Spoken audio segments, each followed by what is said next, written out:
Hello, everyone, and welcome to BlackLit Durham, the February 2024 show. Can you believe it? It's Black History Month in the town of Ajax, which we know is Canada's blackest town, as I keep telling everyone, because it is the truth. It's true. By percentage, the highest population of black residents of any municipality in the country, right here in Ajax, Ontario. I am very pleased to be your host. My name is Greg Frankson. I'm the artistic director of BlackLit Durham and the Canadian Black Literary Festival. Welcome to the St. Francis Centre. Welcome, welcome. That's where you cheer again. Super excited to have this wonderful event set up for you folks for tonight. We have two incredible feature writers that are going to be coming up later on in the evening. You're going to hear the words of Adrian, Reece, and Shushanna Harris. So make some noise for our featured writers for the evening. And BlackLit Durham is brought to you by AfriCANthology, the Ajax Public Library, What's Your Story services, all in a big partnership with the St. Francis Centre to make this available to the community here. And we are so excited to be able to put this show on for you all. And before we get into the writers and the words and the amazingness that is the art that you're about to see, we have a little tradition that we do here. We first start with a land acknowledgement, and then we go into a song that some of you may be familiar with. But before I get to that, I want to make sure that we acknowledge the fact that Ajax, Ontario, this building is situated on the land of the Mississauga of the New Credit. The Mississauga of Scugog Island. I always do that sometimes. And of course, this is land that is shared with the Haudenosaunee, the Chippewa, the Wendat peoples, and the Anishinaabe. This is a wonderful place for people to come together and gather, but that is only possible through the stewardship of this land since time immemorial by the folks who are native to this territory. We thank them, and we have an ongoing debt to them to operate in the same way as the principles of the dish with one spoon, which is to say that there is one dish, which is the land, and one spoon that we can all share equally in order to be able to be on the land and gain its benefits as a community. So we want to be honorable and honored of that fact, and to maintain that level of peace, dignity, honor, and respect for the folks who were here first. So to begin with that. And the second thing that we always do is, especially in Black History Month, we want to acknowledge the fact that it is our ancestors who ended up in this country somehow. Some of you actually are those ancestors who came here directly. And because of that, we have this beautiful black community here in Durham region, specifically in Ajax. And we pay respect to that by standing in honor of what is frequently known as the Black National Anthem, which is Lift Every Voice and Sing. So if you would be so kind as to rise to your feet, and we will have the playing of the anthem.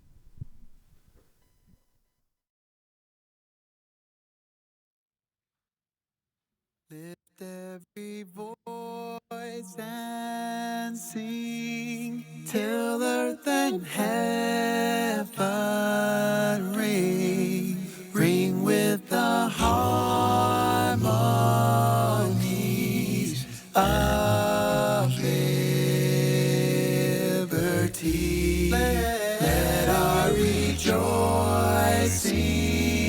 rise high as the listening skies. Let it resound loud as the rolling sea.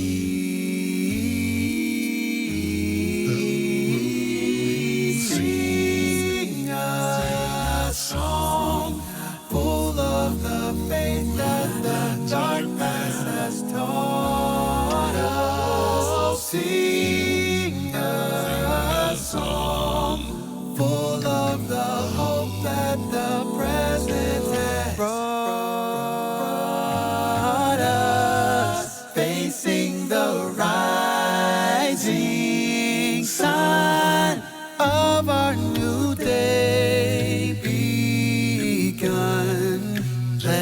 us march on till victory is won. Is won. Thank you. And be seated. Yeah, Adrian, you can applaud if you want. You can applaud that. That's all good. It's Black History Month. Not only is it Black History Month just in general, which is a time in the year that I always refer to as Black People High Season, because like from Martin Luther King Day until about March 21st, Black people are all the rage everywhere. It's true. It's true. And when I was a full-time artist, I would literally make half my money for the entire year in those 8 weeks. It's crazy. But I just want to remind everybody that we're still Black on September 15th. So we want to encourage folks to be aware of the community and its contributions and its talents throughout the year, and not just for the 29 days of February this year. Yes, it is a leap year, so we got an extra day this year. Big up HS. And so, yes, very excited to have you all here for tonight. We start the show with a open mic segment. We had one poet who signed up for the open mic. I'm going to ask one final time. Is there anybody else who wants to share on the microphone? You? All right. You want to come up now? Because that's what happens when you sign up late. Yes, that's it. And so here we applaud them all the way to the stage until they reach all the way up here. That's good. All right. He's still coming. All right, there we go. All right. Tell the people, what's your name? Ramon, a.k.a. Ramrock Speaks. And do you write poetry? I sure do. And do you love writing poetry? Love it. All right. Make some noise. What? You have a what? I do have a book coming out next month. Next month, people. All right. Tell us about the book and then share your poem. The book's called This Heart Has Eyes. We'll be launching later on. You can follow my social at Ramrock Speaks, and there's more to come. That's all I can tell you right now. All right.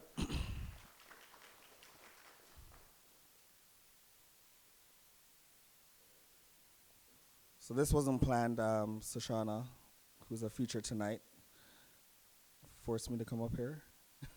It's all good. This piece is called Boom. Boom. Beat. Black. Boom. Beat. Stop. Boom. Boom. Boom. Another black dropped.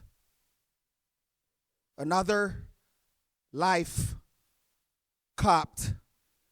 And the sirens never silence in this gentrified ghetto. We saunter and sleep to the lullabies of the street. Boom! Black. Boom! Freeze. Our hands are up. Officer, don't kill us, please. Boom! Another black prisoned, poisoned by a system, made us to swoon into believing, crooning reformation as a ballad while it's brewing on the serpent's tongue. And the venom never stops ceasing. Since the last song of freedom, boom, bridge, boom, black, boom, grave, boom, beat, stop, new, song, same, chorus, poem. Thank you, guys. Wow, wow, wow. Keep it going, keep it going. All I know is I heard that poem and I was like, boom, that poem is hot, yo. All right, amazing. So we do have our second open micer of the evening. Yeah, Venice, you want to come on up? Show the people what you got. Please applaud Venice all the way to the stage. She's still walking. Don't stop. Don't stop. Give her all of your love, support, and encouragement. There we go. Oh, look at you. You made it. Thank you. So that was really, really good. A tough act to follow. I am Venice, not a poet by any familiar means. This is the first time I'm doing this. So I'm also coming out with a children's book March 2nd. And it's really about sharing my journey of embracing my coily Afro hair. And I want to really share and explain to children about loving their hair and just more about particularly like coily Afro hair. So texturism still is a thing, and we see a overrepresentation of certain hair types in mainstream media, but we don't see enough of hair types that look like mine. So that's really about my book is about, my passion is about, and so I'll share a little bit about that through my poem. Okay? So, a coil, a kink, a fro. Something so natural, its beauty denied centuries ago. Spiraling, springy, zigzag patterns, like heroic winding paths to freedom. Our representation now filling spaces like lanterns. Today we stand bold, the beauty of our natural kinks now told. Thick, bountiful coils. It's giving, Today we stand bold. Progress is progressing. The beauty of our natural kinks now told. Thick, bountiful coils. It's giving majestic, as rich and luxurious as royals. Standing tall with our powerful covered crowns. It's a coil world, the endless talk of town.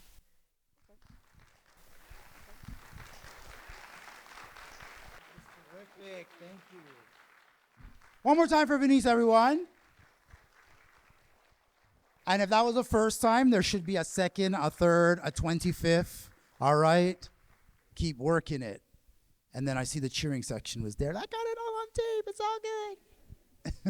Which is amazing. Please show some more love to our open micers. And now, just before we get to our first featured writer of the evening, we have a little bit of a surprise that we got. We're really happy and fortunate to have a couple folks here representing the town. They're in the house. They're here. It's part of this whole thing that we're doing. And I'm, kind of feeling, I don't know how to feel exactly about it, but we've got two members of the council here. So we've got the Deputy Mayor, Marilyn Crawford, and Councillor Rob Tyler Morin, who is also here. And they're going to come up to the front. They apparently have something to give us. So just so you know, Rob and I are wearing the same t-shirt, not because we dress alike on a regular basis, but this is a shirt that was designed by Erica London. She is a Black educator who believes in teaching with color, and I think her Instagram is Color Their World. And so this is, we are supporting her with our shirts, not because we twin or anything like that. Anyway, welcome to St. Francis. This is arguably one of the most beautiful venues to have intimate gathering. And we are fortunate enough to have it in our ward, Rob and I's ward. So thank you very much for inviting us and including us. And I won't talk long. I just wanted to present this. The mayor would have loved to have been here today. Unfortunately, his mother-in-law passed away, and he just came from the funeral home just over here. So he is unable to be here tonight. But he wishes you all the best. And this is just a recognition of the BlackLit Durham. The Corporation of the Town of Ajax extends your congratulations on literacy showcasing decades of Black ink?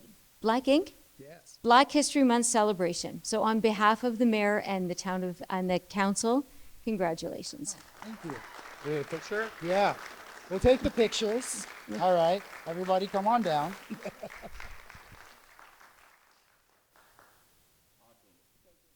you. All right, thank you. Oh, thank you. Thank you, Rob. Now, I don't know if you all know that Rob is a member of a stage act called Two for the Show. And so he's a stage performer himself, so he knows what this is all about.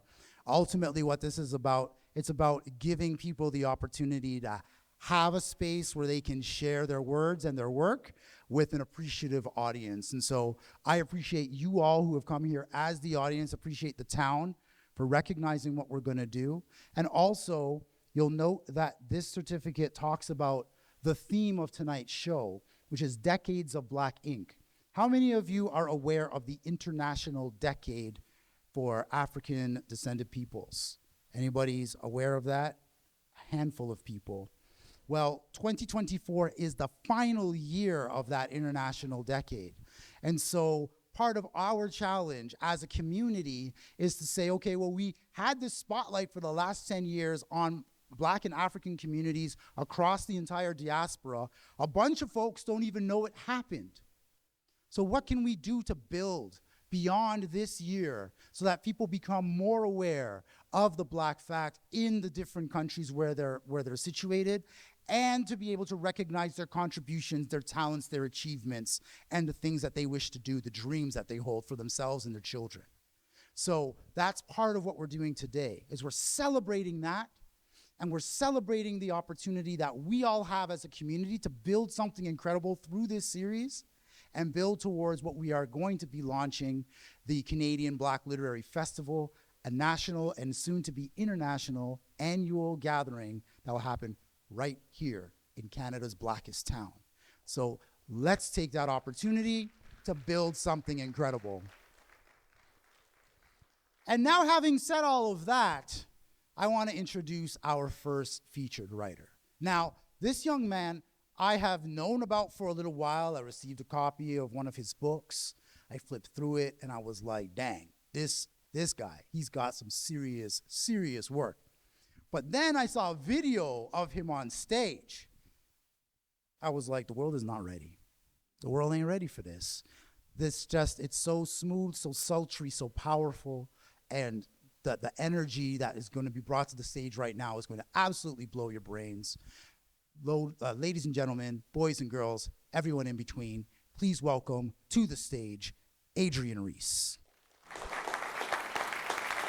Applaud him all the way up here, folks. Good evening, good evening. How you guys doing? Good.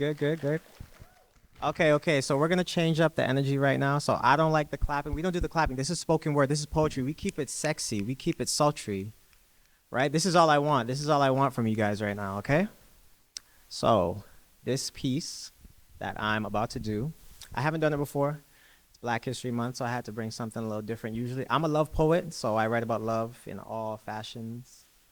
But I'm gonna give you guys something a little different. Usually my hands are free. I hope this doesn't throw me off, but are you guys ready? You guys ready? Beautiful.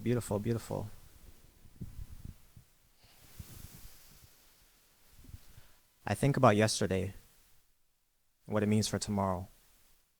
Because when I walk in the room, my heart still recognizes fear mixed with awe hidden behind the eyes of everyone not blessed with melanin.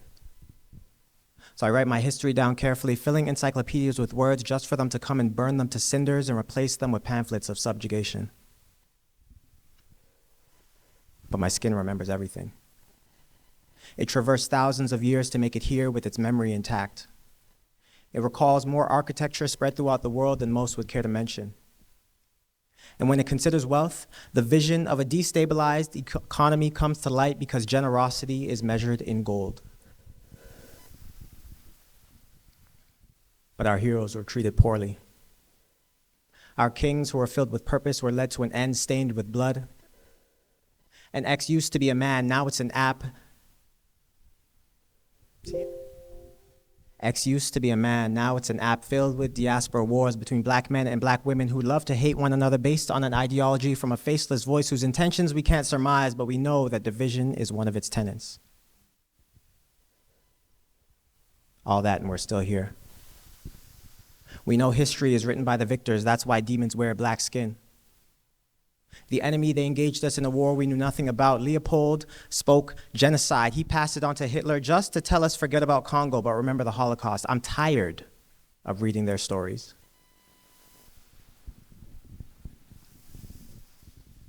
We write innovations we can't take credit for.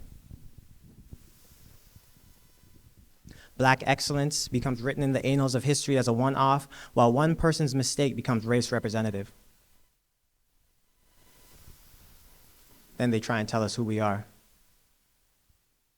We are the curators of the now. Everything the light touches is Black-inspired, derived, created. You guys hear that? Everything the light touches is Black-inspired, derived, created. My skin takes claim of the very idea of having an idea. When that light bulb goes off, people think Edison, but he just took Latimer's blueprints to the patent.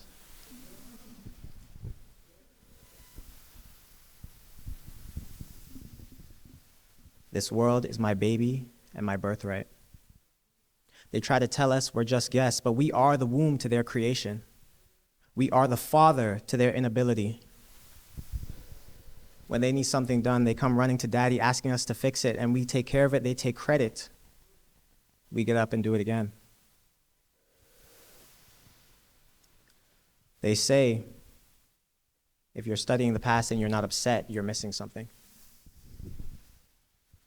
That's why my skin traversed thousands of years to make it here with its memory intact. It refuses to forget. Thank you.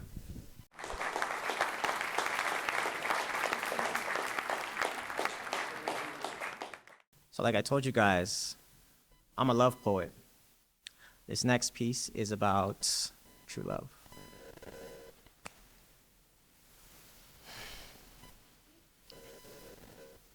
I want to speak to the meaning of true love. It represents what is and what can be, so much so that in jealousy, infinity stole its image. Now that sideways 8 denotes eternity, and we've forgotten that forever really means unconditional. So if you're looking for ease, you're in the wrong place. This is the beautiful struggle. We're painting pictures in nostalgia of wars waged against time, ego, and distraction. And cliche statements like there's always someone better. But tell me, how many mates have you laid down with who could peer into your soul, wrest insecurity from your chest, and still smile at all that you are? You remember what it's like to be understood? That rare phenomenon that only comes along once in a lifetime? Are the complexities of you so easily interpreted that you'd be willing to give that up in hopes of finding another? Is life so fair that God would gift you with more than one forever? Perhaps if Eve ate from the tree of life instead of knowledge, you would live long enough to find someone else who could see you for who you really are. Because mistakes pile up in imperfection. And naivety tells you that disappointment shouldn't exist.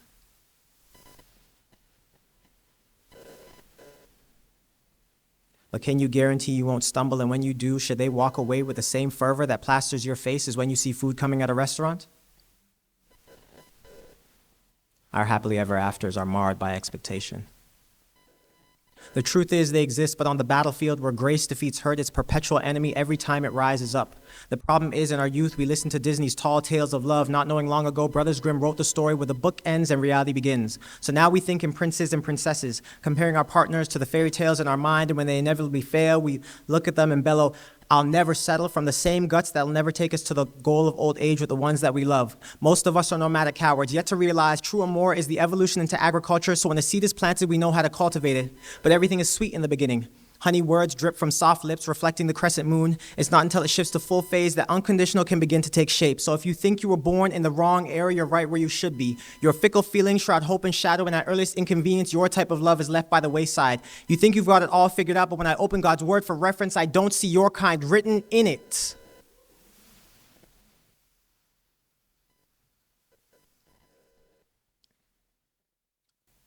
So when I speak to the meaning of true love, I'm talking to patience that waits for understanding to catch up, to effort that sings, this is a song that doesn't end, and forgiveness a member of the same choir.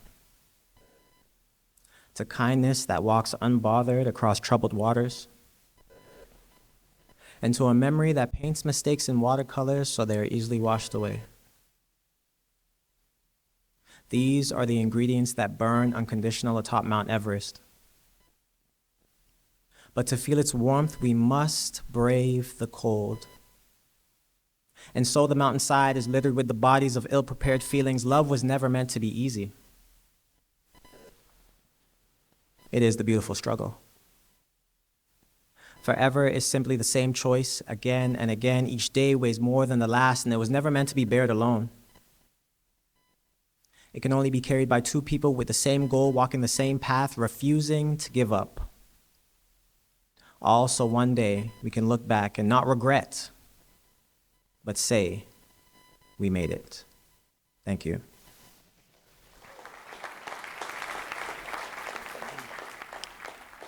Did you guys like that one? Did you guys like that one? Okay. I got another one for you guys. Okay, this piece was inspired by someone I love very, very, very, very, very much.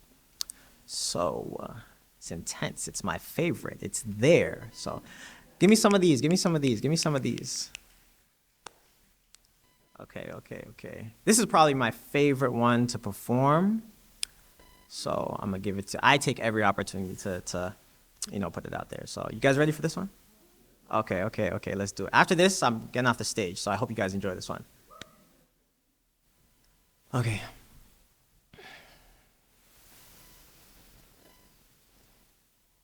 You are my last first date. With you, I want to sit Manischewitz until we finish counting the stars in the sky and the grains of sand on the beach. We'll stumble through life drunk in one another until Father Time reminds us a clock doesn't hold enough hours to satisfy our togetherness. Mother Nature will give springtime to our passions so complacency never comes between us. And we'll walk side by side through her garden looking for Eden, never straying too far from one another.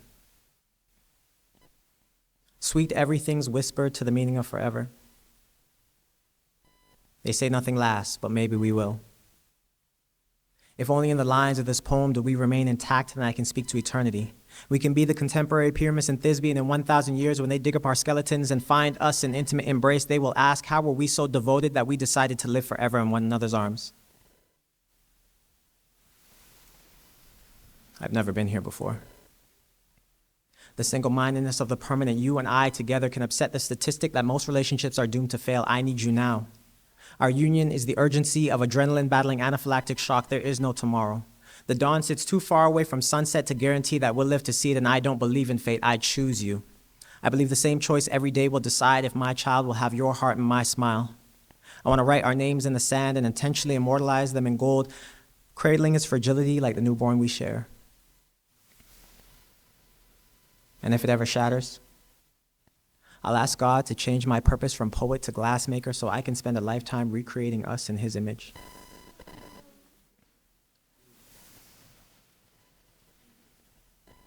I hope we never become too familiar. Comfort is the killer of dreams, and you occupy my mind in REM sleep every night. I believe effort unlocks the future and reveals the subtle intimacies of every action we take towards one another. I want to know your heart inside and out, so you have to speak it. I want to see the darkest parts of you and still lay down in the flowers that bloom in your moonlight. To that end, I've written your languages in my journal so I can study all the ways to bring you peace in every space that you occupy. You are my bread and butter. The wine I pour at the end of a long week. What I sip as our memories pass by, more numerous than the stars in the sky and the grains of sand on the beach. Thank you.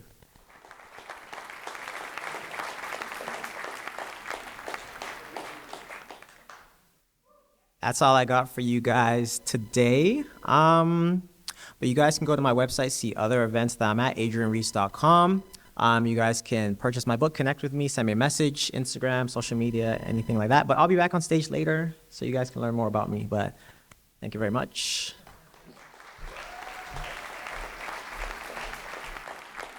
Keep it going for Adrian Reece, everybody. Keep it going. It's fantastic. Man, I wish early in my poetry career I could do poetry that well. Like, that was incredible. Thank you so much, Adrian, for coming and sharing and blessing the microphone, blessing the stage tonight. Appreciate you deeply. Now we have an opportunity what?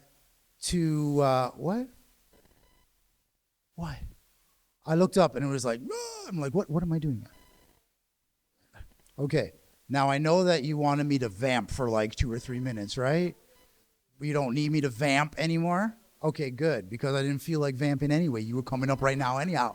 I mean, I'm not trying to satisfy you. I'm trying to satisfy all of these people. Okay, good. I'm glad you're picking up what I'm putting down. All right.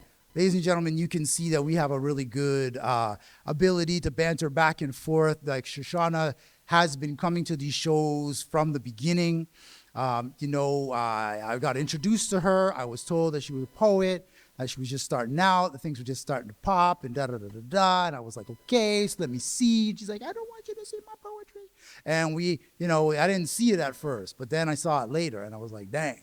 And then she came up here and she shared on open mic, and I was like, oh my gosh. And then I saw her at a different event where she got up and did some fire stuff, and I was just like, okay, I see you. I see you trying to hide and pretend like you ain't got nothing to share, blah, blah, blah.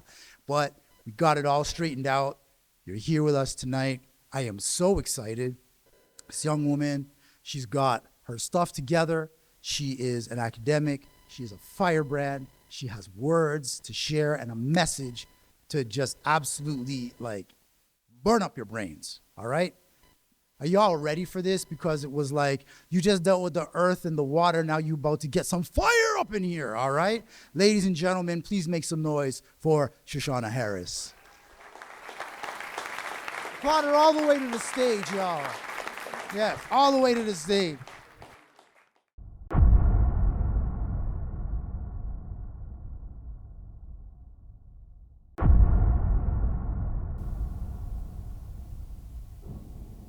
Anxious as they walk through the door of no return, stripped of their who's, their clothing, their dignity, perplexed at the why, chained by the how, experiencing the what, living in the when, stacked one behind the other, humans destined for slaughter, besieged their captivity, the inauguration of the chain gang horror.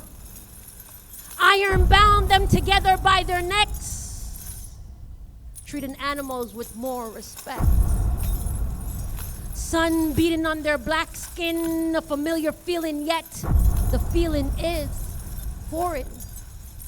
There's an unfamiliar feeling, the grip of iron around your neck carries an odor of the burning of human flesh. The odor lingers, satisfying the palates of the perpetually hungry cannibals, devouring humans like edibles. Can't tell the difference between the sweat dripping from their faces and the tears temporarily staying in the sand. Once their playground, now their burying ground. Sand under their feet, hot to the touch, but unnoticeable as their wails overshadow the ocean songs. Once an intimate language between lovers, now howling cries of what sounds like 10,000 mothers who just lost their child. Cataracts of pain engulf their eyes, colluding with their dissoluted souls, dissipating their once captivating smile. Heart beating, proof of life, though they are without life. Internally, they're hollow tunnels without a vision to call their own life corpses. Real life versions of the walking dead, as they are violently made to board the ships they dread.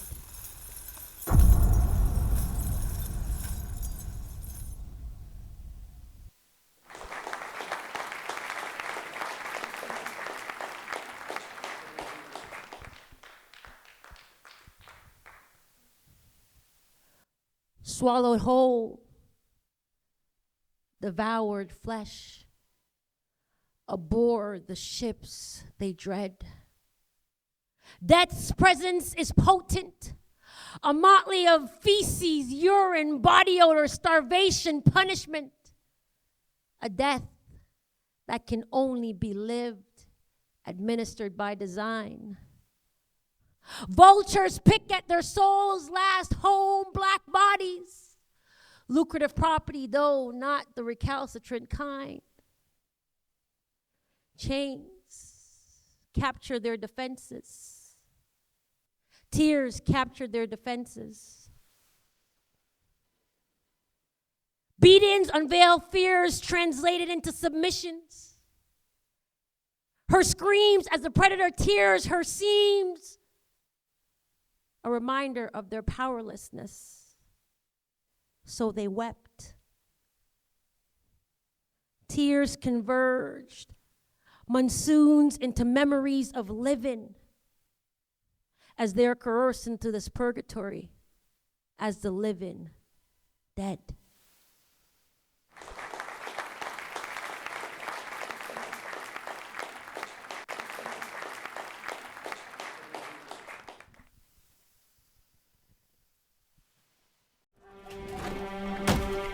I don't care what the law is. I will never be a slave. That word, I hate it. It rests on my tongue like rot.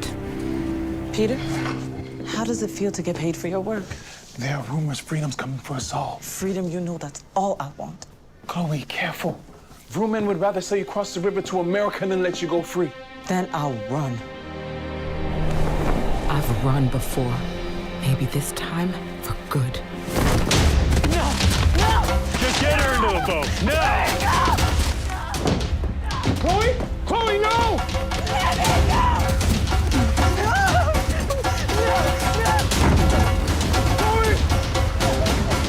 Word of Chloe Cooley's resistance led to Canada's first legislation limiting slavery. After 200 years, slavery was abolished in Canada in 1834. She's Canadian history. But what have you heard about her? Your response is the silence of the graveyard housing the sisters that came before her. Graves without stones, stories lost before their souls realized their bodies had gone cold, lifeless, less in life, less human, less woman, less feelings. That is, until more serve massa best. More mule, more slave, more labor, more rape, more rape, more rape, more rape. Nah. More promiscuous, more salacious, more licentious. Black women had no business with rape and act only upon masses, white brides, white daughters, white women, humanity's pride. Too many black men hung for such seditious crimes, did you know? Canada's first prime minister preserved the death penalty for rape because black men be the prototypical rapist and white women its only victims. But I digress. Her name was Chloe Cooley. I said, her name was Chloe Cooley. Nah. She's not a fixture in your history books. Covering Canada's blemishes, securing its place in history as a safe haven for black people, for my people. Black loyalists made the journey for the promise of freedom and prosperity. But her journey to Upper Canada was not built in refuge. She was a slave, property, easily sold to the highest bidder. Massa had the bill of sale to prove it. Though she was born a slave, she was not meant to be a slave. Resistance became her saving grace. Bravery marked her strides. Escaped several times, refusing certain tasks, knowing the consequences. Some would say she had lost her senses. The beatings were worth the scars, though, because she was going to be free someday. But Massa was a greedy man who feared freedom would come to slaves upon this land, so he hatched a plan to sell her to an American man, but to complete his plan, he had to transport her to American lands. So on that fateful day, March 14, 1793, her dreams became nightmares.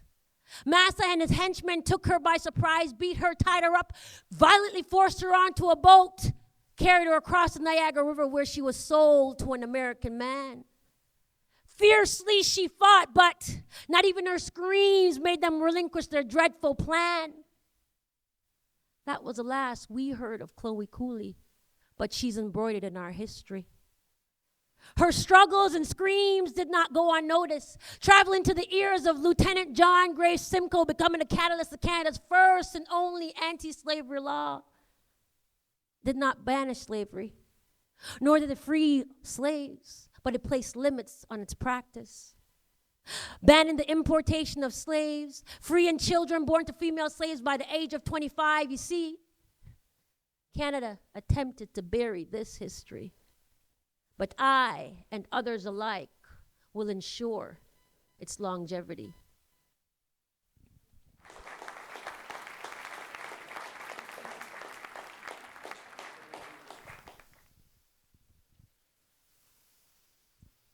Do you know what it means to have a revolution? And what it takes to make a solution? Fighting against the pressure, ooh yeah. Battering down depression. Fighting against the pressure. Where is my revolution?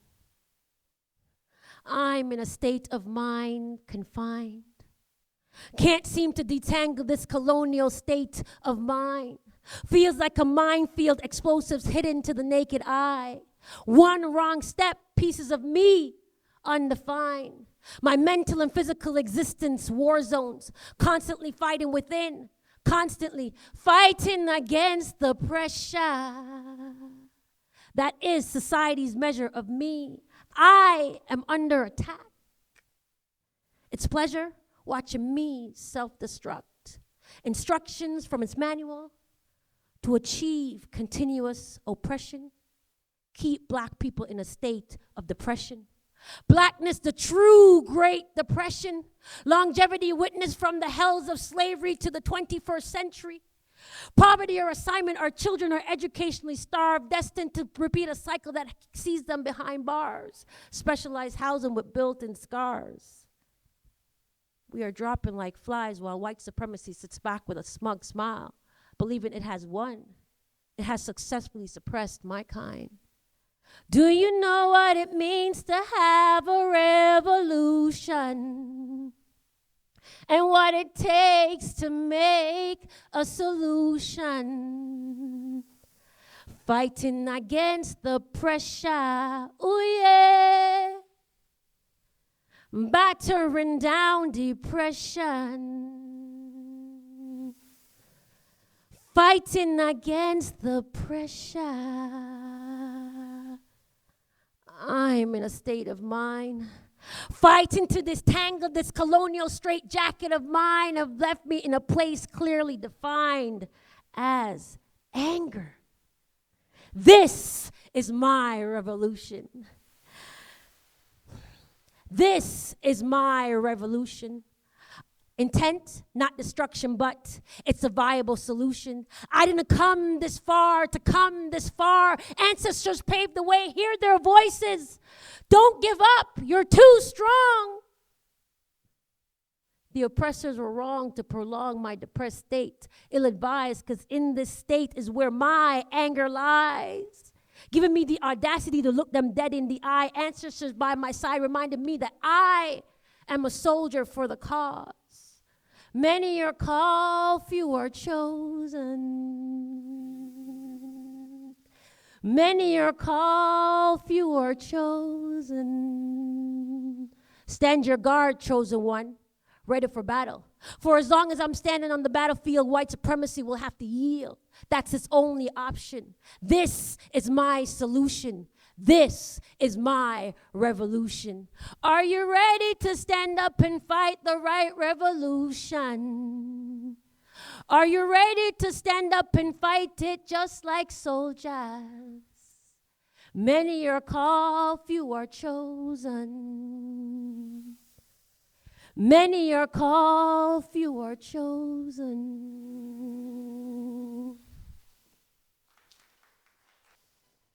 I want to be clairvoyant, knowing that today's rendition of yesterday was not set on replay, only to unmask itself an adaptation manufactured to fit the day. Knowing that my ancestors' freedom fight was not infertile for today. Freedom for my people is not yet born. Chains and shackles no longer binds our bones, but to walk this earth freely is to make blood from stones or knives or guns or guns or guns. Grim Reaper displaces shadows. Darkness manipulates the streets into graveyards. Light illuminates the inconspicuous rope that hangs us, but fret not, those in blue were here to shield us. I mean, doesn't death shield you from dying again? It's a perplexing thought, knowing that death is as close to you as the bond curated in your mother's womb. They say death don't discriminate. Well, tell me, where's the truth? Death hovers like a helicopter, hell in cop cars, waiting, waiting, waiting, bang! Another black body dead. Freedom is an elusive game, hide and seek. While I hide in plain view, they seek to eliminate me, yet they say I'm free to be me. Which me? Assimilation doesn't even prolong the inevitable. Code switching, walking the right way. I mean, the white way doesn't change being black. I still have a target on my back. Affluency, no bypass. Racism like depression, even with wealth, seeks you out.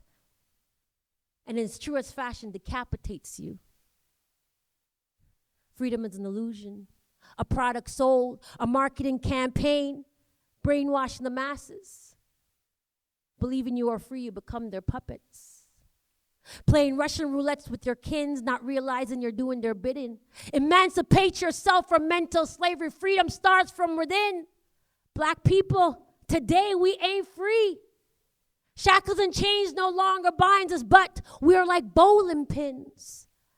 Bodies, black bodies, wanted black bodies, earth's greatest sins. The weight of being black is unnecessary, but blackness is necessary. It's more than skin.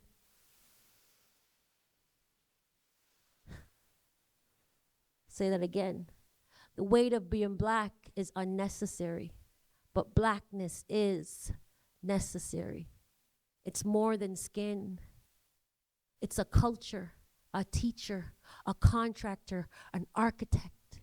It's life, but life doesn't exist without death. A dichotomy revealed too prematurely in blackness. Blackness qualifies freedom. To believe you are free is to believe we're equals. A reality that doesn't exist. So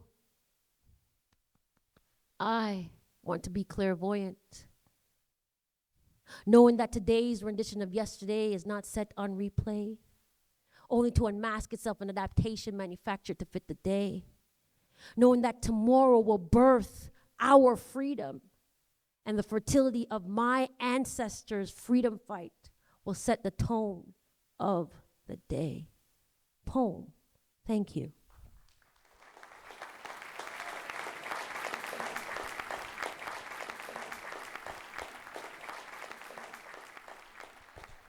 I love that. Give it up for Shushanna, everybody.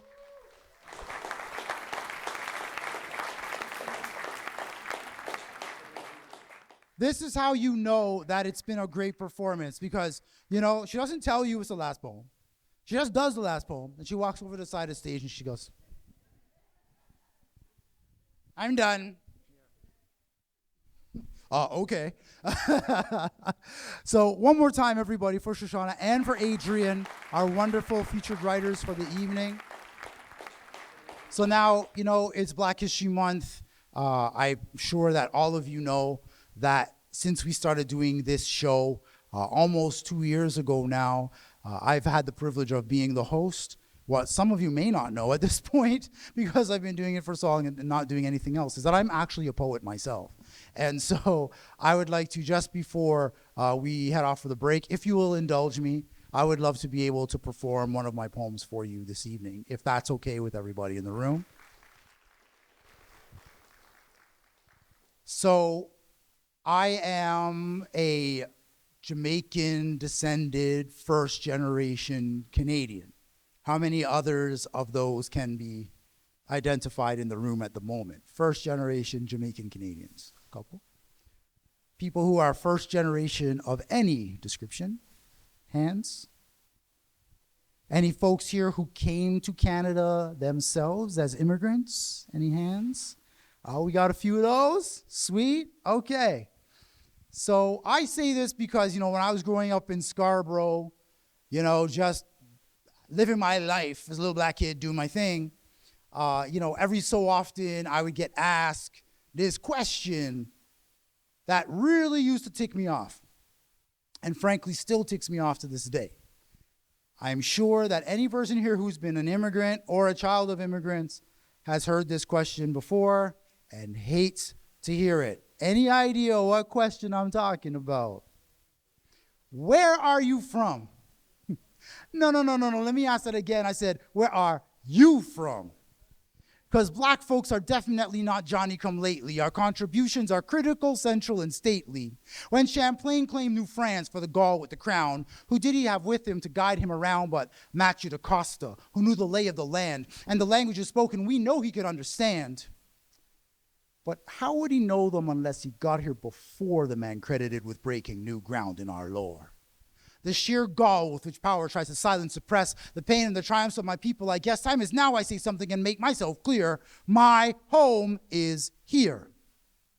East York was the place where my life began, at Toronto East General Hospital, by the capable hands of a Polish-born doctor who had a daughter the same age. He and my Jamaican mom watched as both children were raised by people who came to Canada for hope and a chance that their kids would develop the means to advance and have impact and blaze a path curtained in snow in a land where my blackness at 20 below shiver shaking in shelters to go fight for my due, but now I plow ahead knowing what all of us knew. This nation was snatched from indigenous hands and built by their blood at oppression's commands, disenfranchised, ignored, and whitewashed to submit to the dominant power of the French and the Brits all the way to today, and the rest benefit from the theft of a livelihood we won't admit, provides the foundations for an immigrant preserve while original peoples live third world on reserves. Now take a walk around downtown Halifax. There's black people there, endured centuries of viciousness, violence, despair, oppressed by their neighbors and the governments of the day. Did you think that those memories would simply fade away? The Loyalists, Maroons, and Africville stains are notable due to overt glints of chains. Revisionist bigots try to gloss over those crimes of humanity held hostage by their odious designs. I remind all those people who think Canada's mosaic is anything but farcical, mythic, and prosaic, that if you scatter a mess and then claim that it's beauty, to refuse to clean it up is dereliction of duty. When that's followed by attempts to cover up mistakes, how can we boldly assert that we're better than the states? I declare, those who question my rights to this place based solely on the color of my skin and my race have been brainwashed to believe that our history is only white, and Laurier, King, and Trudeau Sr. held upright are the models our kids must be taught in our schools in the hope we adults are uncritical fools who revere that old leader who gave Smuts the idea to fleece black South Africans like Jason and Medea and build a golden oasis, an African sanctuary based on our racist Indian Act. We've duped the unwary to believe King's xenophobia and Trudeau Sr.'s false construction of a society that justly birthed racial hatred's destruction. That idea is so ingrained that it's now treated as a fact that our nation is the world's promulgation of a pact that assures immigrant groups that their vices abroad can be stifled over here. That perspective's a fraud. Black people here can tell you that racism's alive and encumbering restraint so that it's harder to thrive. So take heed and don't step up and glibly succumb to the urge to ask with arrogance, hey, where are you from? I'm born of this land, and it's here that I remain. And the depths of my roots allow me to ascertain without doubt that this land of water, rocks, trees, and ice is exactly where I belong. My forebears paid the price so I could stand here and state with no shame and no fear, my home is here.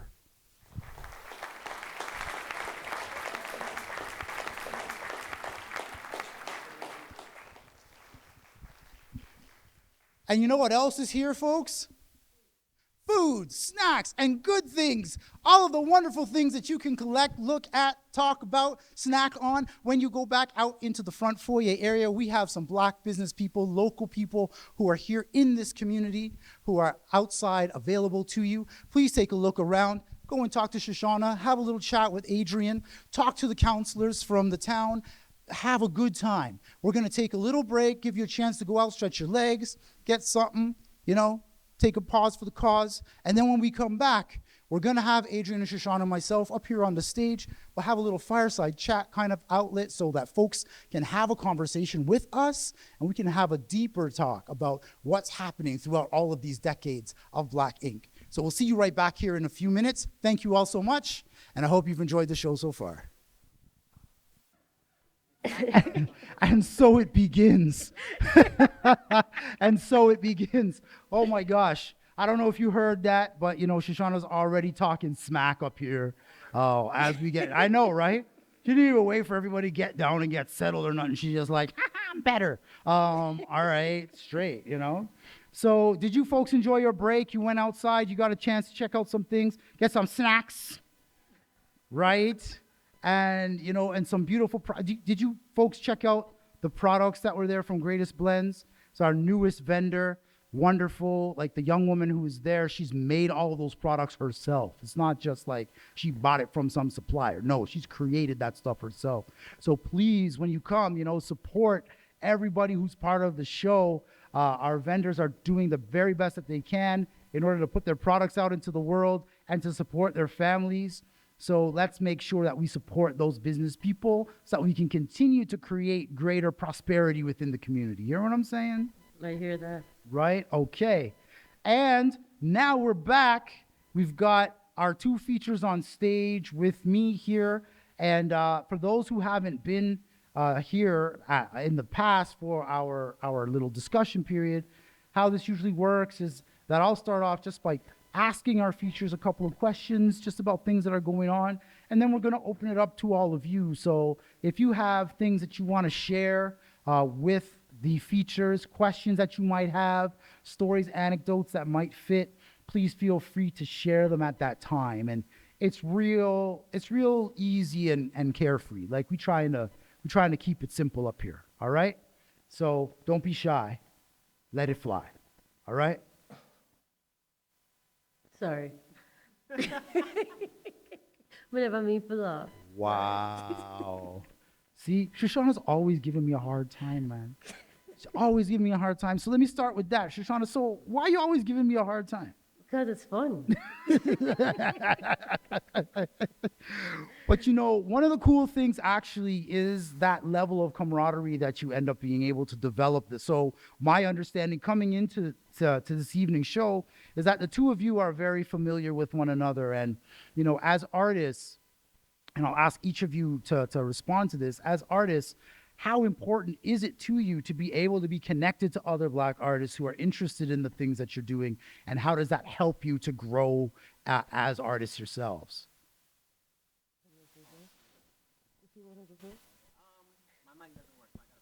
Oh, no, it's working. Does it? Oh, does it work? No. Yeah, it's just not super loud. Is it working? Yeah. No, he's not working. Yeah, turn him up. Turn me up in the headphones. Yeah. So in regards to camaraderie with Black artists, it's like almost like circular inspiration. So if I hear, oh, there we go. If I hear something, okay, like Ram, we've been to a couple shows together. He gets on stage, and I'm like, whoa, boom. You know what I'm saying? It's like a little inspiration. So I take that and I use that to create my own art.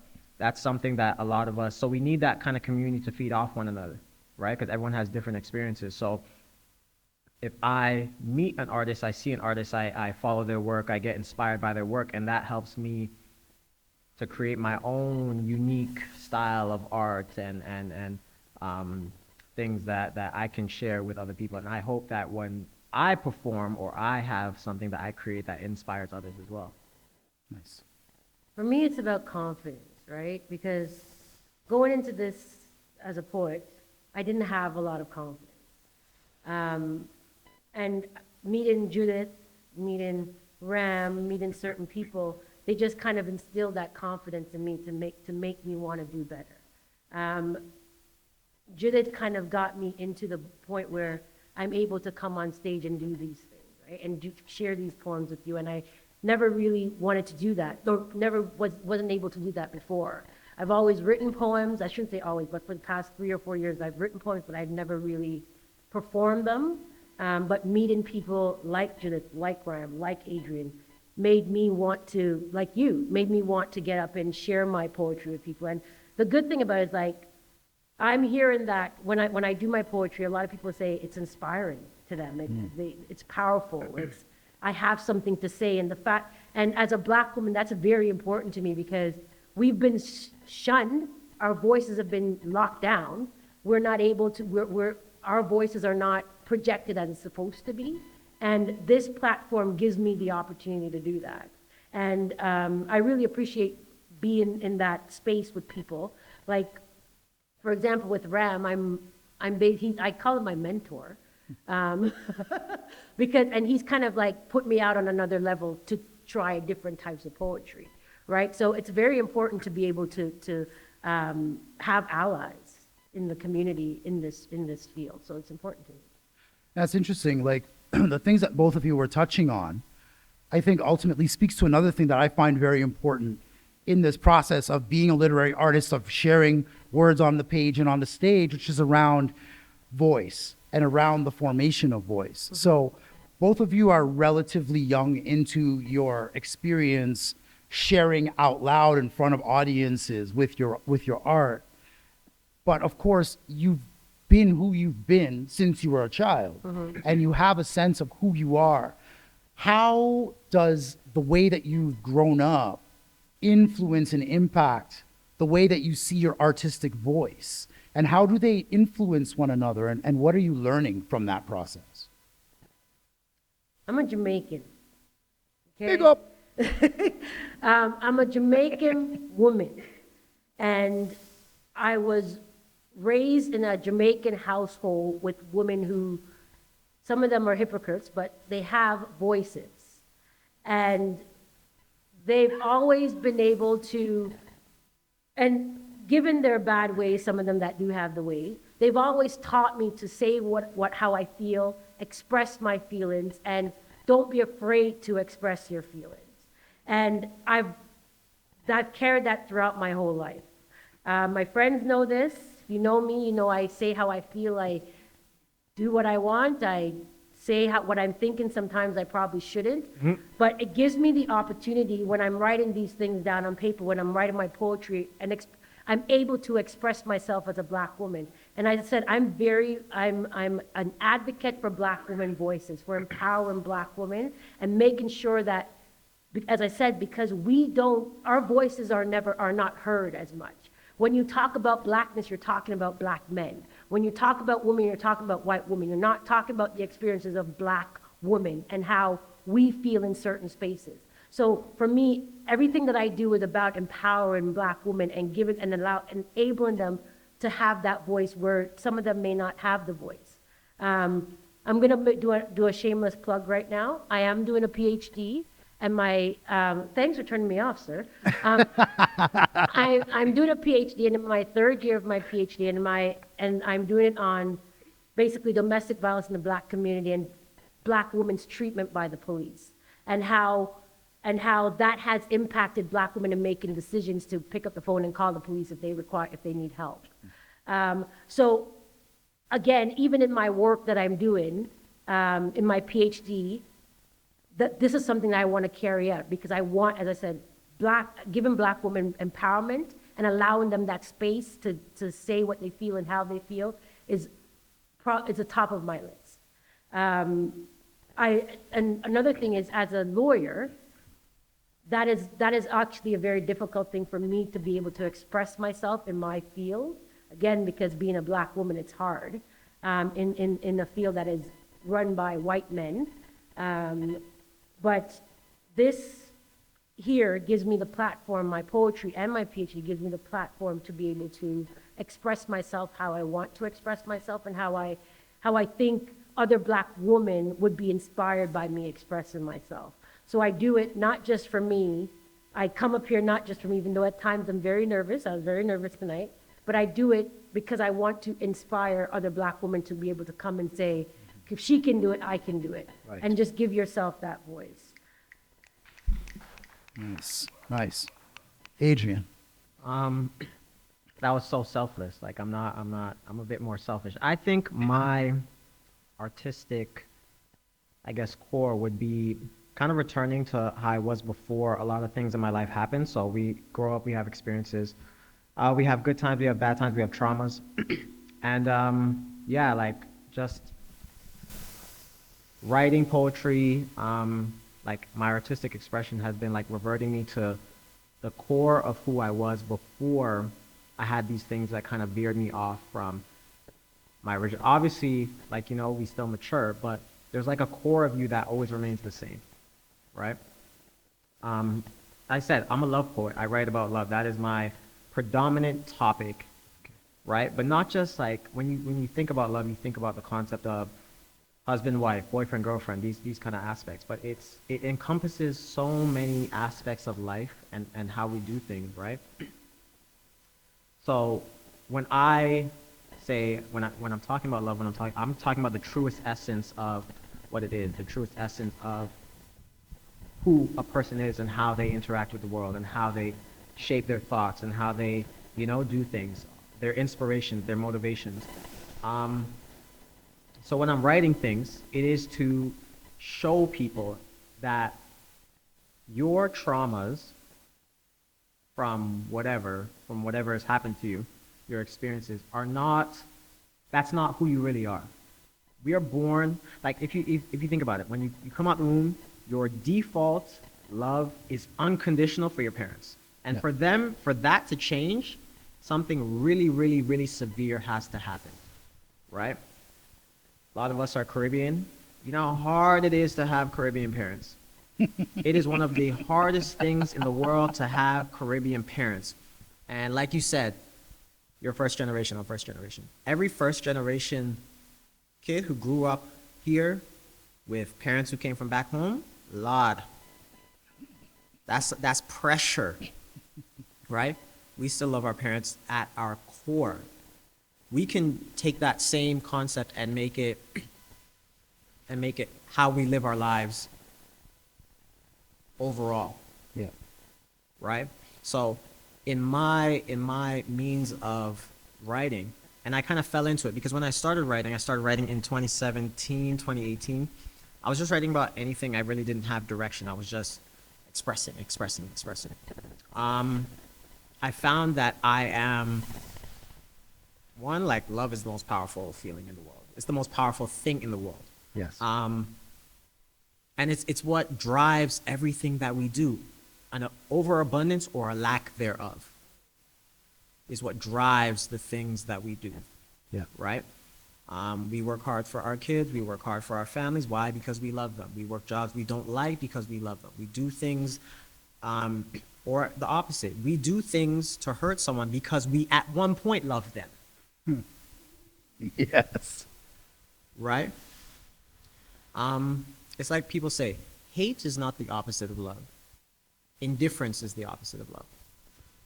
Right? So my art is all about showing people, demonstrating to people, reintroducing people to the love that they were born with. And hopefully they can, you know, progress through life leading with that as opposed to indifference. That's beautiful. Thank you for that. I really appreciate that. Yeah. So what I'm going to do right now is I'm going to steal Shushanna's microphone and I'm going to hand it to Judith. We can share. Yeah, right. We can share. No worries. So, because what we're going to do is we're going to open it up for folks in the audience. We just want you to use the mic so that we can get you into the video. We can hear what your question is. So just holler at Judith if you have a question or a comment. And we've got one over here in the back of the room. Go ahead. Hi, my name is Sabira, and thank you to all of you for sharing your art tonight. I just wanted to comment on what Shushanna had said about women and how that drives drives her work. And thank you for the comment, number one. And I would just add to that to say, I do believe that a lot of what's happened, it's like the silencing. We grow up hearing often, children are to be seen and not heard. And especially that's something that's said often to young girls. And so this idea that you would dare to have a voice, it really is possibly one of the most powerful things you can do.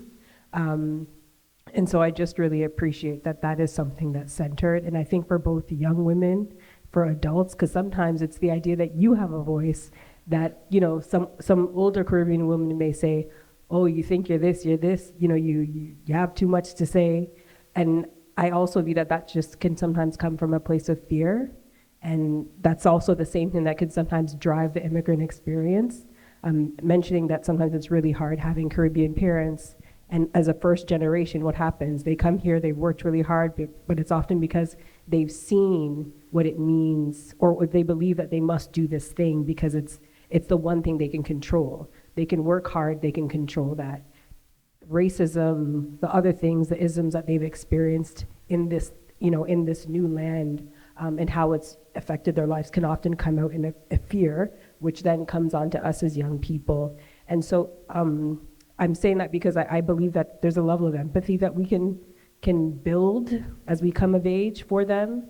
It doesn't necessarily make it right, what we've experienced, but that there can still be a level of empathy by realizing that them silencing us is in their own way trying to protect us. And in understanding that, I think there's just a growing collective understanding or empathy that we could build, I think just intergenerationally, that can form some form of healing over time. That's all. Thank you for that. Add to that. Yeah, that's all she says. No, that's an incredible comment. Thank you very much for that. Yeah. And just to add to that, one book that I think everyone should read is Sisters of the Yam. Yeah, that's a great book. Yes, okay? That's a book that I think men, black men should actually read. The fact that you said that, I was just going to say, like, my inspirations, and if you listen to some of my other poems, or like my inspiration are people like Audre Lorde, Bell Hooks, Kimberly Crenshaw, Patricia Hill Collins. Like, those are the type of women that I look up to. Like, when I'm having a bad day, I pick up a Audre Lorde poem or something that she says, and I'm just like, yeah, I'm ready for the world. Like, she's passed on, and so is Bell Hooks, but those three women are my inspiration. So they're the ones who made me feel like it's okay, especially Bell Hooks. She made me feel like it was okay to truly express how I'm feeling in my, which is why I continue with academia, which is why I continue to do what I do. It's taken me a long time, but I'm still doing it. But yeah, so if you need some really inspirational work, just read some Audre Lorde and pick up Bell Hooks. And Bell Hooks, 1987, Talking Back, amazing book, right? It really talks about just how, as you said, as kids, we're taught children are to be seen, not heard, right? But it's a way now we have to learn to talk back. And poetry to me is my way of talking back. Oh yes, to chat back. Real bad. Sorry.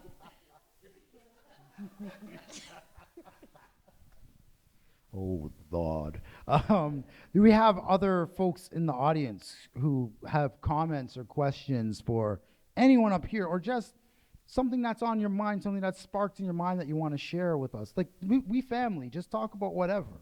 All right. So this one is for the Poetry Rookie, apparently. So I think you need to change your name now. Excuse me. Funny enough, I can tell you how long ago was this? Was this November? Judith reached out to me and says, poetry. I have someone who wants to get into the Instagram scene. So I do a lot of Instagram lives and like workshops and writing workshops.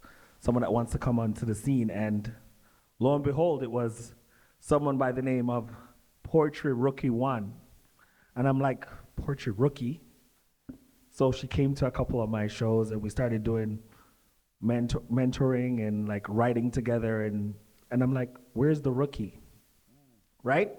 I must say, as of tonight, from this performance, you need to change that name. That's all I have to say. Yes. Okay, so the rookie, the rookie actually, I am a poetry rookie, but rookie also comes from its twofold, because I know nothing about Instagram, okay? When I tell you something, listen, I know nothing about technology, like it's bad, okay? And so like, when I need to figure out how to put something up on Instagram, I call Ram and say, can you please put this on a platform and put it up on Instagram? Because I don't know what to do, okay?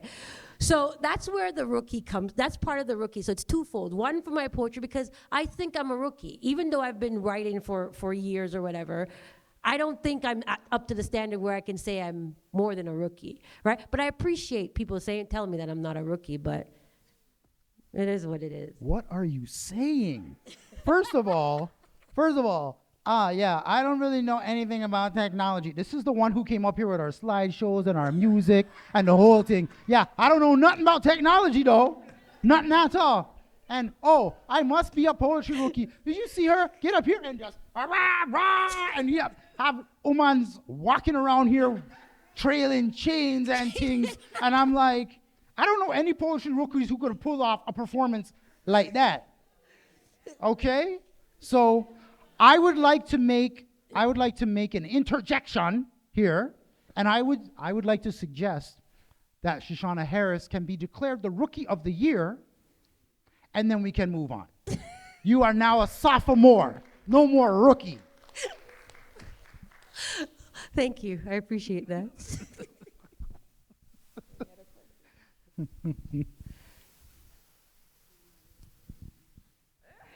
What did she say?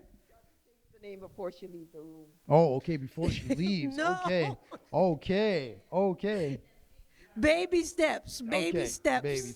All right. I'm connected to it now. It's like my lover. I don't have a lover, so it's my lover.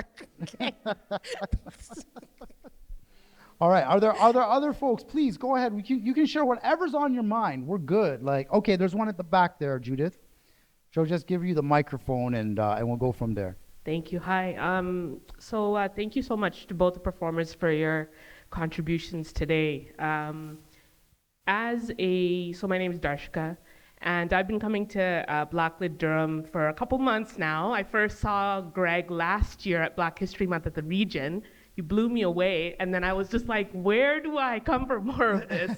Where can I find this space for racialized folks, for BIPOC folks to really participate in this beautiful art form that, I think somebody mentioned everything. I think gentleman with your name, sir, in the front with the yellow hat. Ramon. You mentioned everything that touches the light was created by Black community, by Black folks, by Black ancestry, and yet that appropriation is so easily stolen. And I think that's the heritage of the world, right? I think as a racialized person, I'm constantly asking myself, eliminating anti-Black racism means eliminating the system of racism. Yes. Eliminating anti-Indigenous racism is eliminating racism. If we root ourselves, we're all Indigenous to a land. And we are all Indigenous to a land. And so sidebar, I work for a very white organization. And we are like, on senior staff, there are like 4 of us racialized folks. And one of my colleagues said, how is it that every time Black History Month comes around, it's always the Black folks doing that labor and that work?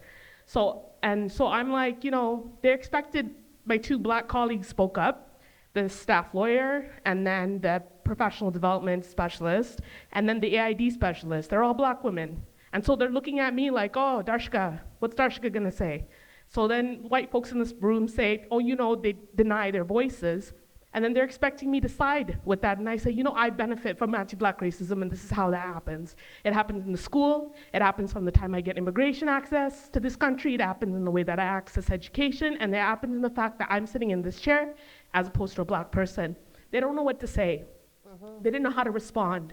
So I think my question here, and in terms of learning, for Black folks in the room who have racialized allies that can really speak up and take on that labor, but also white folks that are here that are participating in so many of these spaces. Like, how can folks be allies? How can folks not just be like allies, but co-conspirators and participating and amplifying Black voices and taking on that labor that every year and all throughout the year is just, it's so painful. And we should actually, my colleague, like she was saying, she's like, I don't want to be doing these presentations and this work all the time. I'm like, let me do it.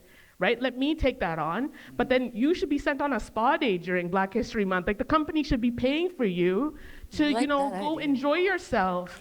I like that they should be idea. What do you doing. think about that? That's actually it, it makes more sense. So, I mean, that's how I'm feeling about it. And I'd love to hear your very honest reflections. So thank you. Brilliant. Thank you very much for that. It looks like Adrian has the microphone first, so go ahead. Yeah, in regards to being an ally and labor and everything, so it goes much further than Black History Month. You see, everyone wants to make a big, well, first of all, I don't believe in Black History Month. It's Black History Year, it's Black History Life, it's Black History everything, every single day. So when I talk about Black history, when I talk about Black pride, I'm not just relegating it to 28, 29 days this year. That's the life I live, right? Outside, March 1st, we'll go back to all the same things that we deal with all the time. So when we talk about, or when you mention allies, when we talk about allies, right?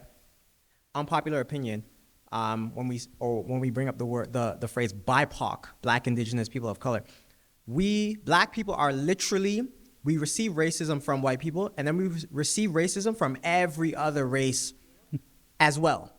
So when you talk about being an ally, it's not just let me do the work during Black History Month. It's how are you behaving the other 11 months of the year?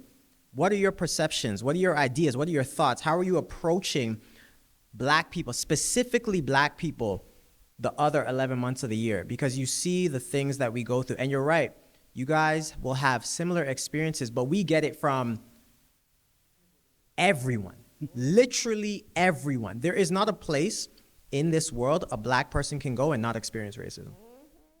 There is not a place in this world a Black person can go and not experience racism. And we'll have that experience in every single country. We'll go to Middle East, we'll go to South America, we'll go to Asia, we'll go anywhere and we experience racism, and then you guys will say during Black History Month, oh, we're allies. But the reality is,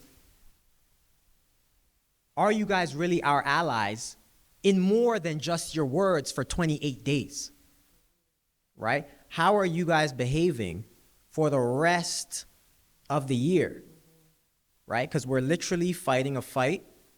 We've been fighting the fight for forever. But then you guys benefit off of any small victories that we have, and then you guys push us aside, right? So it's very hard for Black people who really pay attention to sit there and go, oh, this person's an ally, because how are you behaving outside of performative actions and speech, right? That is something that BIPOC or other people of color need to take into account when they're saying, oh, I want to be an ally, I want to be. It is something that you have to think about all year round, not just relegate it to one month of the year. Think about injustice in general, right? The injustices that we suffer. Treat it the exact same as you would treat someone of your own culture having that injustice or experiencing that injustice, right? It's not just one culture who goes through things, but we do suffer it the worst, right? And if other cultures would stand up and say, no, that's wrong, period, over injustices, period, then that is genuinely being an ally, right? Yeah, and I also want to point out the flip side of allyship too, which is a piece that I think Black people don't talk enough about. And unpopular opinion, taking an Adrian Reece expression, if Black people want allyship from others, be better fucking allies. Be better allies. Pardon my F-bomb there. But be better allies yourselves. Because there are other people who are going through their own sets of struggles and difficulties, and Black people turning to them and saying, well, why aren't you supporting me? Be like, well, because our thing was going down, and where were you? Where were you? So it's about unity with other communities, not just within the Black community. If I want, LGBTQ people to stand up for me, I have to stand up for them. If I want women to stand up for me as a man, I have to stand up for women as a man, right? If I want to stand up for the Indian community, then that's going to be good, because I'm hoping that those people are going to come stand up for me too. I'm going to walk arm in arm with my Indigenous brothers and sisters to talk about the impact of colonialism in this country and the legacy of residential schools and the Indian Act and the 60s scoop and all the other things that have affected their communities. If I am not aware of those things and I am not willing to put in the work to help them, why the hell should they help me? So allyship is a two-way street. And we do well to remember that. When Black people are whining and complaining about how we're getting this, that, and the other kind of bad treatment, well, you know what? Stand up for yourself, but stand up for everybody. Stand up for rights, period. If you are a person who is interested in the pursuit of social justice, then you must pursue social justice for everybody. You cannot be a homophobe and an anti-Black racism activist in the same body and expect that to be treated with any level of consistency and respect. Just as one example. And so that's the type of work that we have to do as Black people. But when we talk about allyship outside of the community, here's one example for you all. I was a former federal public servant. I am one of the people who is participating in the Black class action lawsuit against the federal government for the decades of racial discrimination that Black public servants have endured.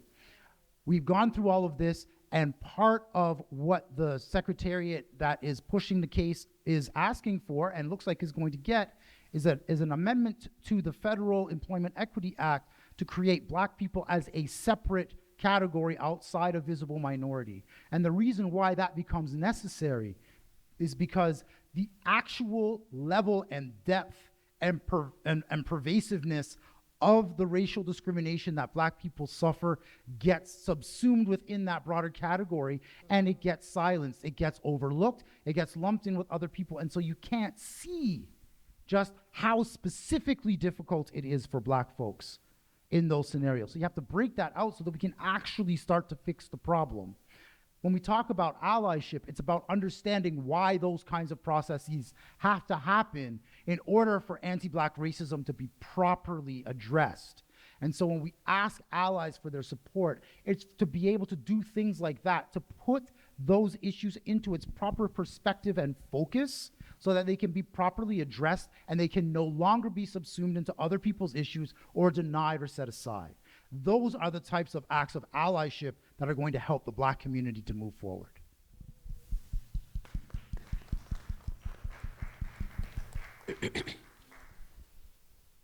And I'm sorry I swore. Sorry. I agree with both comments.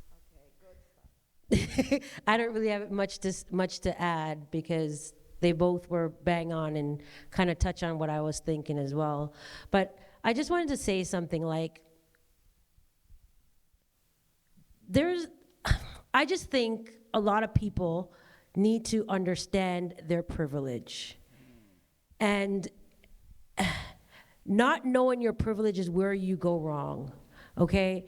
Like, you can have white people, brown people, whatever you may be, but if you don't understand your privilege, we are all in a bad space. When I have good white friends, and the reason why they're my friends is because they understand their privilege, and they understand that saying or doing certain things, and I get the question, is that okay, Shushanna? Or, is this something that, can you just tell me if I've overstepped?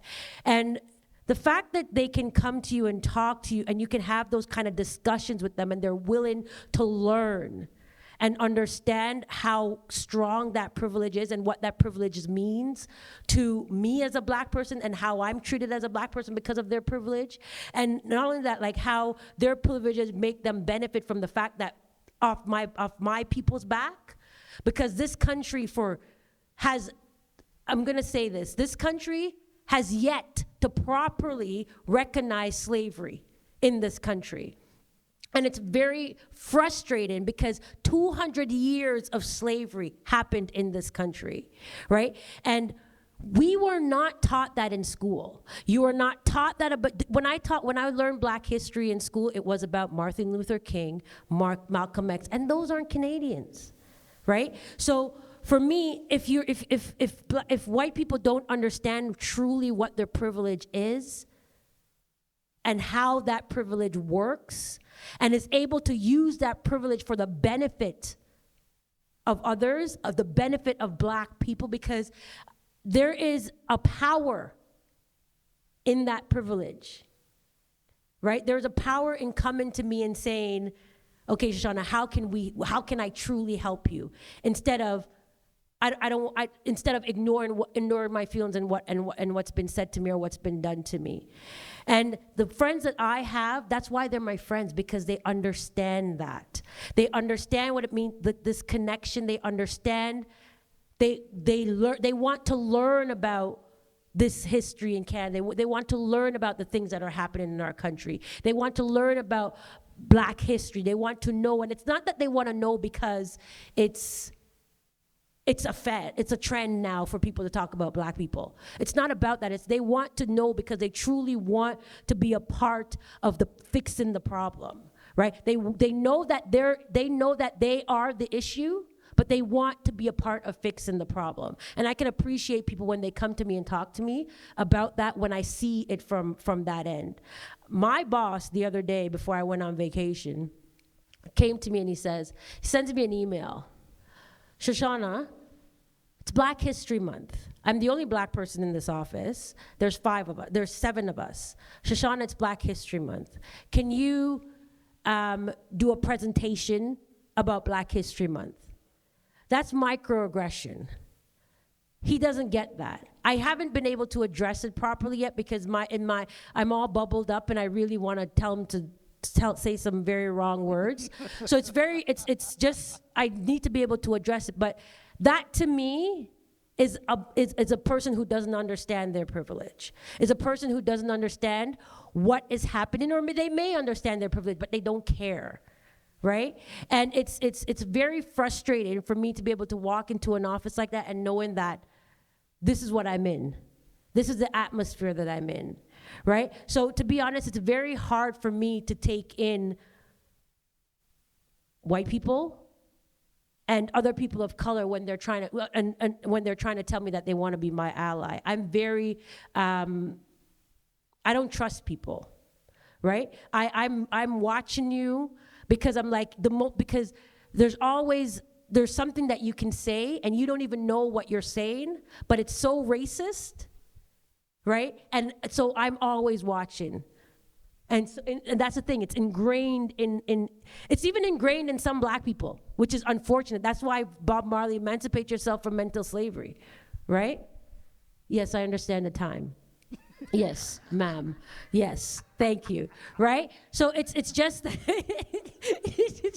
she's so extra, right? But in any event, I'll shut up, but it's just, that was my little piece that I wanted to say. It wasn't very little, it was kind of long, but still.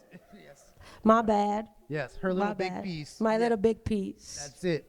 Thank you. Yeah, and I'll just end that whole comment just by making one small statement. Yes. You know what the small statement is? I'll tell you this.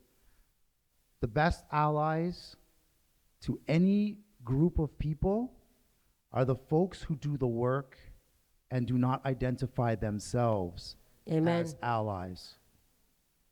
Because the best type of ally to another group of people is the person who goes out and does that work without identifying themselves as an ally. It's just like being a master in a particular field of pursuit. If you're a true master, you never have to call yourself a master. It is the other experts in that field who know that you are the expert of experts and call you the master of that field. Mm-hmm. It's the same thing with allyship. If you are a good friend to somebody else, they will understand that you, by doing that work and assisting that friend, is a true ally, and they will call you an ally. Allyship is not a self-imposed title. Yes. And with that, I will thank my fellow panelists here. Give one more bit of love, everyone, to Adrian Reece and Shushanna Harris. I'll take them out. And we've come to the end. Yes, Judith, we did run a little bit over time, but I do want to very quickly say before everyone leaves, I want to thank Gary, who's down here. He's been working the cameras, doing the sound. I want to thank Gary for the work that he does. I want to thank the people of the St. Francis Center, men up in the booth, people who are running around making things happen. I want to thank everybody who makes this happen in this space. I also want to thank our partners, the folks from What's Your Story Services and the Ajax Library, as well as the folks here. We've got Catherine and Julia from the library and Maxine Ray from What's Your Story Services. I want to thank them for the work that they do to help organize these events. And in that vein, I want to call upon Franco Pang. Franco Pang, please make your way to the front of the stage. There he is. There's Franco. Franco is the young man who is responsible for our bookings here in this space. Without Franco, BlackLit Durham would not be possible. So thank you for all of your efforts, Franco. And he has a little something to give to me. So come on up to the stage. Oh, you can come up, man. Don't be shy. Come and help me out with this. So we've been running these shows since June of 2022. And this now is our second full season. We're almost through the second full season. And in that time, from the time that we started, we had Julia from the library who had been part of our original team. And she had actually gone off on a maternity leave for a while. You may have seen her out in the lobby. She's back now. She's back doing her work, and we're excited to have her back.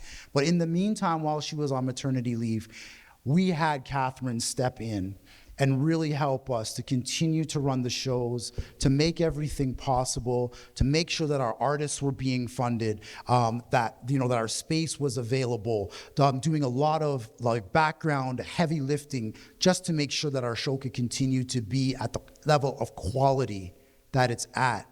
And we just wanted to take a moment, now that Catherine has been reassigned to other tasks, to just take this moment to say thank you so much for all of your efforts.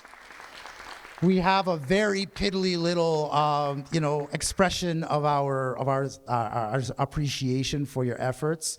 It's almost Easter time, so we got you some mini eggs and a little thank you card.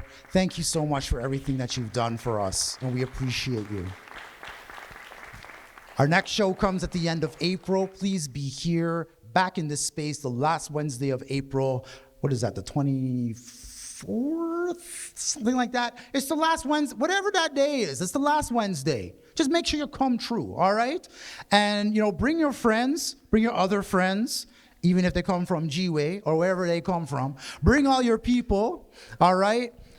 Bring the non-black ones too. Bring the black ones. Bring the purple polka dot ones. In the business. Bring them all. And we'll be in here again doing what we do here in Canada's blackest town. Again, my name is Greg Franks, and I'm your host. I'm so privileged to be able to be that role for you. We will see you again in 2 months. Thank you. Get home safely. Take good care.